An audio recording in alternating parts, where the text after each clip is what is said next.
Well, thank you, Chair McCormick, for holding today's important hearings. And like you said, this is the subcommittee's first since you and I were named chair and ranking member, respectively. I am really excited about the work we're going to be able to do together to support U.S. interests across a broad swath of the globe, from the Middle East to North Africa to Central and South Asia. And I want to thank you. I will send a thank you as well to our witnesses for taking the time to offer your insights today. And now I'd like to build upon your remarks, Senator McCormick, because as you illustrated, the Middle East is at a critical juncture. It's full of risks as well as opportunities.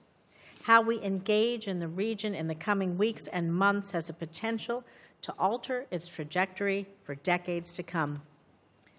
In just the last few weeks, we've seen hostilities between Israel and Iran. We've seen increased Houthi attacks on maritime commerce in the Red Sea, skirmishes between Israel and Syria, and a lack of progress of ending the war in Gaza, bringing home all of the hostages held by Hamas home and addressing the humanitarian crisis. But since the beginning of the year, we've also seen the decline of Iran's nuclear and ballistic capabilities, Assad's regime beginning to crumble in Syria, Hezbollah be diminished to a shell of its former self in Lebanon, and the significant weakening of Hamas. To help set the Middle East on a path towards peace and prosperity, we not only have to deter our adversaries from engaging in harmful actions, we must also work to advance our interests by implementing a coherent strategy and assistance plan for the region. So I'm going to be clear. Iran can never be allowed to acquire or develop a nuclear weapon. I couldn't be more clear than that. And I'm hopeful that our targeted strikes on Iran's nuclear program earlier this summer will pave the way to a negotiated agreement that makes this a reality.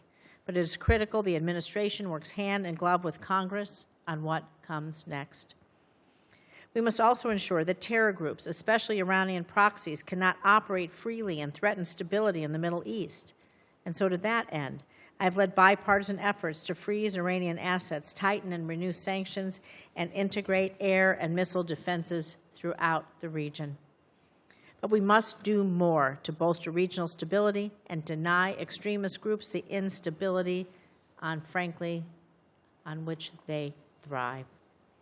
An integrated Middle East of like-minded partners and allies is essential to advancing our interests, which is why we must widen and deepen the Abraham Accords, including through economic integration and other people-to-people bonds that provide tangible benefits to the region.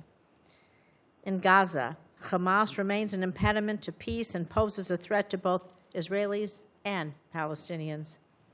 We must continue to support Israel as it works to free the hostages, defeat Hamas, and protect itself against future threats. And at the same time, we must also allow for more humanitarian aid for civilians in Gaza and do everything possible to prevent the loss of innocent lives and support a negotiated end to the war. In Syria and Iraq, we cannot cede ground where the U.S.-led coalition has made significant progress in eliminating the ISIS threat. To consolidate our military gains, we need to ensure that terrorists are held accountable for their horrific crimes.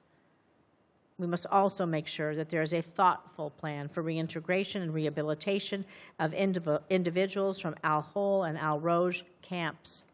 If we fail to reintegrate these populations, it will be at our peril. This leads me to my last point. Former Defense Secretary Jim Mattis once said, "If you don't fully fund the State Department, then I'll need to buy more ammunition." Diplomacy and foreign assistance is vital to the future of this region. When people don't have access to food or jobs, terror groups recruit them. When children don't have access to education, they're more easily radicalized. And as this administration slashes our diplomatic corps, expert civil servants, and foreign assistance programs, we are undeniably less safe and less prosperous. So to set the region on the right path, we can't be afraid to leverage our military strength, but we must certainly also leverage our diplomatic and foreign assistance tools. I thank you again for being here. Thank you, Mr. Chairman, and I look forward to discussing this with all of you today.